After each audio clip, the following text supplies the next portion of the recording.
নির্বাচনকালে তত্ত্বাবধায়ক সরকারের দাবিতে বিএনপির লাগাতার আন্দোলন ঘিরে নতুন মোড় আসে গেল বছরের ২৮ অক্টোবর। ওই দিন বিএনপি ঢাকায় শান্তিপূর্ণ সমাবেশ ডাকলেও পরে তা রূপ নেয় চরম সহিংসতায়। গ্রেফতার হন বিএনপি মহাসচিব মির্জা ফখরুল ইসলাম আলমগীর সহ শীর্ষ পর্যায়ের অনেক নেতা।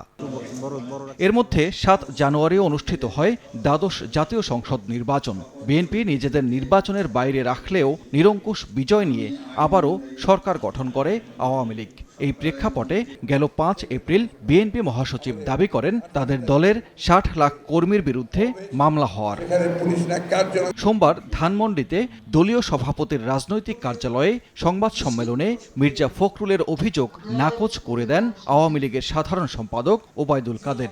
৬০ লাখ মামলার তালিকা দেওয়ার চ্যালেঞ্জ ছুড়ে দিয়ে তিনি বলেন, তালিকা দিতে না পারলে মির্জা ফখরুলের জাতির কাছে ক্ষমা চাওয়া উচিত। মির্জা ফখরুলকে চ্যালেঞ্জ করছে, ৬০ লাখ লোকের আমি তালিকা চাই।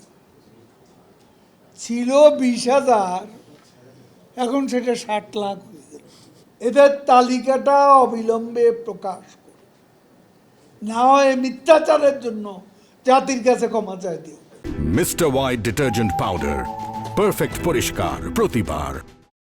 বিএনপি আন্দোলনে ব্যর্থ হয়ে শক্তি সাহস হারিয়ে এসব বলছে বলে মন্তব্য করেন ওবায়দুল কাদের। তাদের আন্দোলনে সম্পৃক্ত হয়নি, সেই জন্য তারা ব্যর্থ হয়েছে। ভবিষ্যতেও জনসমর্থনের অভাবে তারা আন্দোলন করতে পারবে না। আন্দোলন করার শক্তি, সামর্থ্য, সাহস সবই তারা হারিয়ে ফেলেছে। এদিকে নিজ বাসায় সংবাদ সম্মেলনে বিএনপি চেয়ারপারসনের উপদেষ্টা জয়নুল আবেদিন ফারুক ওবায়দুল কাদেরের বক্তব্য ভিত্তিহীন বলে দাবি করেন। শিগগিরই নতুন কৌশলে আন্দোলনের হুঁশিয়ারি দেন বিএনপি নেতারা। আমরা কি পেয়েছি?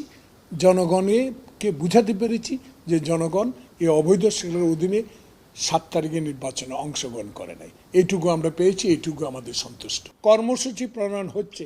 আগে বলেছি, আবার পুনর্লক্ষ্য করতে চাই, কোনো যুদ্ধে পিছিয়ে যেতে হয়, সেই যুদ্ধে জয়ী আমরা হব ইনশাআল্লাহ। তত্ত্বাবধায়ক সরকার প্রতিষ্ঠা ছাড়া বিএনপি আসন্ন উপজেলা নির্বাচনেও অংশ নেবে না বলে জানান বিএনপি নেতারা। আমি দিব নিশ্চিত না। সানভীর রূপল, সময় সংবাদ, ঢাকা।